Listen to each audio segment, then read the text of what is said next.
धर्म परिवर्तन की दुकान चलाने वाले पास्टर बजिंदर की अब दिक्कतें और भी ज्यादा बढ़ती हुई नजर आ रही हैं। हाल ही में एक वीडियो सामने आया है और उस वीडियो के बेस पर जो की है पर्चा भी अब दर्ज हो चुका है, एफआईआर दर्ज हो चुकी है पास्टर बजिंदर के खिलाफ। पीड़ित महिला इस वक्त हमारे साथ मौजूद है, बात जरूर करेंगे। मैम, आप पास्टर बजिंदर को कब से जानती हैं, कितना समय हो गया आपको? 11-12 साल से मैं जुड़ी हुई हूँ मिनिस्ट्री के साथ। हाँ जी। कब से, मतलब आप किस तरह से प्रभावित हुई? आपने क्या ऐसा देखा कि आप उनके पास गए? आप क्या शुरू से ही क्रिश्चियन थे या बाद में आप कन्वर्ट हुए? नहीं नहीं, मैं जैसे 12-13 साल पहले जब मैं गई थी वहाँ पे, तो जब मैं चर्च में गई वहाँ पे मैंने संगति अटेंड की, तो मुझे अच्छा लगा कि नहीं, यहाँ पे सब कुछ सही है, आनंद है, शांति है। और धीरे धीरे मैंने बाइबल पढ़नी शुरू करी, मैंने प्रभु को जानना वचनों के द्वारा।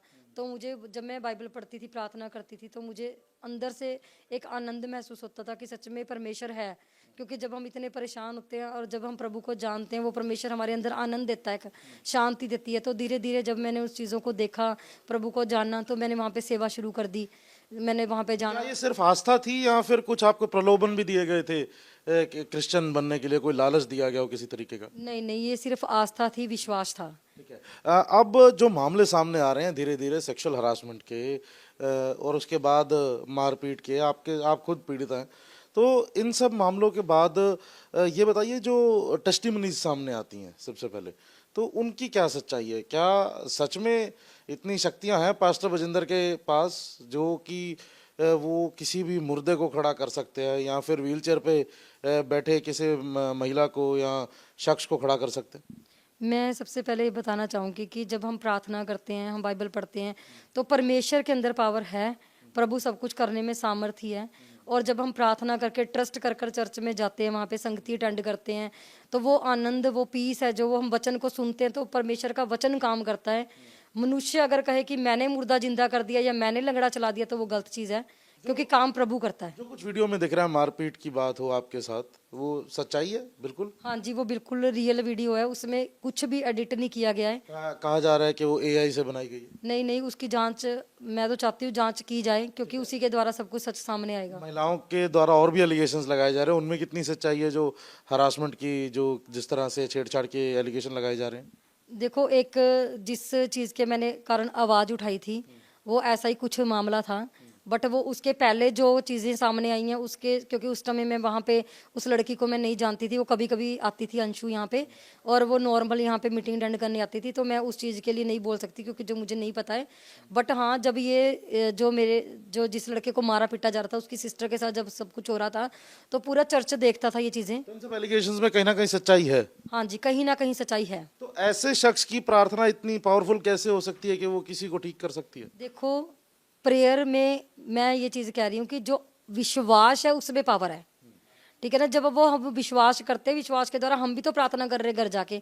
तो जब हम प्रार्थना कर रहे हैं, तो काम तो परमेश्वर ने करना है ना, किसी मनुष्य ने नहीं करना। वो इतनी आस्था लेकर आ रहे हैं, और जो परमेश्वर एक गिफ्ट देता है, अगर वो उस गिफ्ट का मिस यूज करने लग जाए और वो कहे मैं भगवान हूँ, तो इसमें परमेश्वर का कहीं कसूर नहीं है और विश्वास रखने वाले का कसूर नहीं है। उनके विश्वास के साथ तो खिलवाड़ किया जा रहा है, उनकी आस्था के। जो वीडियो है, वीडियो की पूरी सच्चाई क्या है, और क्या था वो पूरा वाक्य आपके साथ, जो मारपीट का जो दृश्य देखा हमने? हाँ जी, उस दिन क्या हुआ, उस दिन थर्सडे मीटिंग थी, तो थर्सडे का एंड था, जैसे कि फ्राइडे 12:30 टाइम था उसका, उस दिन का। तो जब फ्राइडे 12:30 अर्ली मॉर्निंग सबको रोका गया था उस दिन, वीरवार के बाद, मीटिंग के बाद जब हम मीटिंग अटेंड कर, मीटिंग खत्म हुई, तो जैसे ही प्रॉफिट जी आए, तो जब वो आए तो उन्होंने वहाँ पे क्या किया, सबको रोका हुआ था। तो उस लड़के को, जो लड़के की बहन के साथ सब कुछ हो रहा था, क्योंकि वो लड़का काफ़ी दिन से परेशान था, और वो हमें बार बार बोल रहा था कि ये चीज़ें जो हो रही हैं गलत हो रही हैं, और उसके कारण बहुत ज़्यादा वो परेशान था। उसने अपनी बहन को बिल्कुल घर में छोड़ दिया, उसे फ़ोन छीन लिया। और जिस बात का जब इनको प्रॉफिट जी को पता लगा, तो उस चीज़ का गुस्सा वो उस बच्चे के ऊपर उतारने लगे, और उन्होंने फ़ोन भगा के उसके मुंह पे मारा। और जब वो लगा, फिर उठ के आए, उसके थप्पड़ भी मारा। तो फिर मैंने बोला कि मुंह से बात करो, जो आपने करनी है। वो बच्चों की मर्जी है कि वो सेवा करे ना करे, तो ये चीज़ उनकी खुद की विषय, क्योंकि जब हम भी सेवा करने हैं, हम अपनी मर्जी है, किसी की कोई जबरदस्ती नहीं, आपने किसी। किसी के लिए आवाज उठाई? हाँ जी, मैंने सिर्फ उस लड़की के लिए और उस परिवार के लिए आवाज उठाई, क्योंकि वो पहले भी बहुत साल पहले, उसकी एक बहन थी, पहले सिस्टर थी, जिसका यूपी में किसी और पर्सन ने रेप करके मार दिया था, क्योंकि वो पहले ही एक सिस्टर को अपने खो चुका था। तो वो मेरे पास रोता था कि पास्टर जी मैं नहीं चाहता कि मेरी दूसरी बहन के साथ ही सेम चीज़ें हों। तो इस कारण वो लड़का थोड़ा इमोशनल इस चीज़ के लिए टूटा हुआ था। वो दोनों रोते थे कि पास्टर जी प्लीज़ मेरी बहन के साथ कुछ गलत ना होने देना।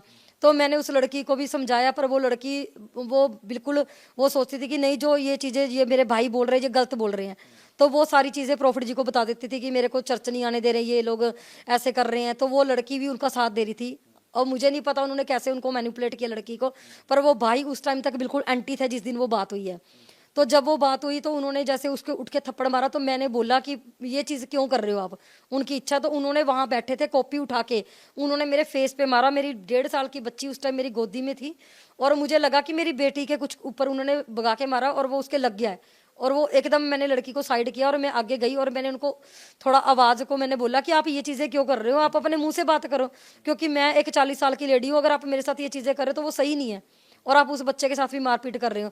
तो जब मैं अभी बोल रही थी, उन्होंने मेरे थप्पड़ मारा, मेरा गला दबा दिया, मेरे मुंह पे मुक्का मारा, और जोर के मुझे ऐसे पीछे को पुश किया। तो सारे इकट्ठे हो गए, और वो बच्चे भी वहाँ पे इवन की रो रहे थे। उस टाइम में भी बहुत गलत हो रहा है, ये चीज़ें हो रही है, क्योंकि वो गुस्सा दिखाकर थप्पड़ मारकर वो हमारी बाज को बिल्कुल दबाना चाहते थे कि जो मैं कर रहा हूँ वो मैं सही हूँ, क्योंकि ये धर्म की आड़ में हो रहा है, ये वचन की आड़ में हो रहा है सारा कुछ। तो उसके बाद वो लड़के ने बोला कि प्रॉफिट जी, ये पास्टर जी तो हमें एक माँ की तरह टीच करती है, ये गलत नहीं कुछ भी हमें सिखाती, और उन्होंने ऐसा कुछ भी नहीं हमें बोला, ना मेरी बहन को बोला है।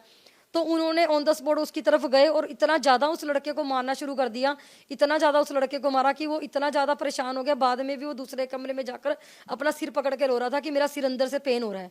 इतना ज़्यादा वो लड़का हर्ट हुआ था उस चीज़ को लेकर। और उस दिन जिस दिन ये सब चीज़ें हुई, मैं अपने आप से अपनी आंखें नहीं मिला पा रही थी। अपने परिवार को जब मैं घर जाके बता भी नहीं पा रही थी कि मेरे साथ क्या हुआ, मैं क्यों इतना ज़्यादा रो रही हूँ, मेरे बच्चे हर्ट हुए हैं। और मैंने अपने पति से बात की तो उन्होंने बोला कि इस चीज़ों को ख़त्म करो, और हमने नहीं जाना कहीं चर्च, अपने घर बैठो, बाइबल पढ़ो, प्रार्थना करो, परमेश्वर यहीं पे है। तो हमने उस दिन डिसाइड किया कि हम सब कुछ छोड़ देंगे। तो हमने 2 दिन के बाद ही, जब मैं थोड़ा संभली तो मैंने रिज़ाइन डाला। मैं 2 दिन गई नहीं वहाँ पे, और सिर्फ 1-2 घंटे के लिए गई और वापस आ गई थी। और उसके बाद जब 2 दिन के बाद मैंने वहाँ पे रिज़ाइन डाला, ऑफिशियल रिज़ाइन डाला, उसमें लिखा स्पेशल कि जो मेरे साथ मारपीट की गई है उसके कारण मैं रिज़ाइन डाल रही हूँ, क्योंकि मुझे पता है कि अब जो आप नेक्स्ट स्टेप करोगे वो क्या करोगे। आखिर में 2 सवाल जरूर पूछना चाहूंगा कि क्या ये आपकी आस्था के साथ, लोगों की आस्था के साथ खिलवाड़ हो रहा है, पहली चीज। दूसरी चीज, जिस शख्स के ऊपर सेक्सुअल हरासमेंट जैसे गंभीर चार्जेस लगे हो, किसी महिला पर हाथ उठाया जा रहा है, तो क्या उसको पास्टर कहलाने लायक है वो शख्स या नहीं? नहीं है, और आस्था के साथ सच में खिलवाड़ हो रहा है वचन की आड़ में।